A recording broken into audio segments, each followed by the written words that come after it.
Hello and welcome to God's Minute. I'm Pastor Jonathan Conrad, and I'm the senior pastor at St. Paul's Lutheran Church in Wilmington, North Carolina. Today, we conclude our look at the second part of the book of Daniel with the final chapter, chapter 12. And guess who's back today for our passage? You got it, Michael the Archangel. And so let's get to the passage for today. At that time, Michael, the great prince, the protector of your people, shall arise. There shall be a time of anguish, such as has never occurred since nations first came into existence. But at that time, your people shall be delivered, everyone who is found written in the book. Many of those who sleep in the dust of the earth shall awake, some to everlasting life, and some to shame and everlasting contempt.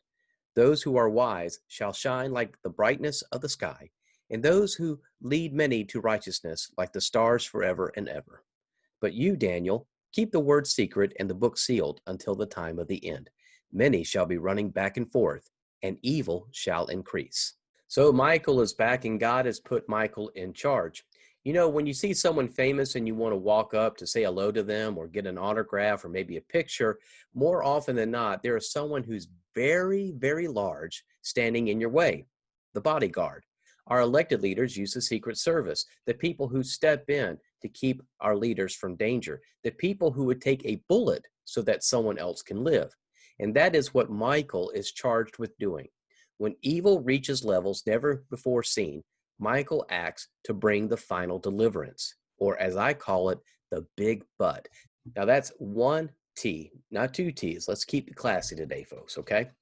You see, Michael is fighting for us. And that means so much for the people of Israel who are reading and hearing the prophet Daniel in their context, because Israel has been through wars and exile and rebuildings. And there are times when it would seem no matter what they do, something or someone is going to come and ruin it. Isn't that something we can relate to?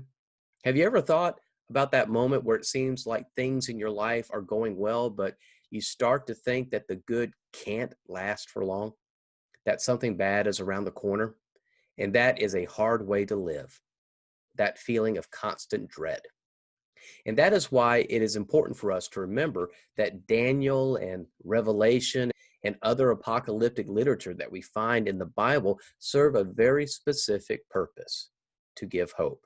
As Daniel and the people face a time of anguish, a time that our passage says has never occurred since nations first came into existence, that's a great way to tell you that it's going to be really, really bad.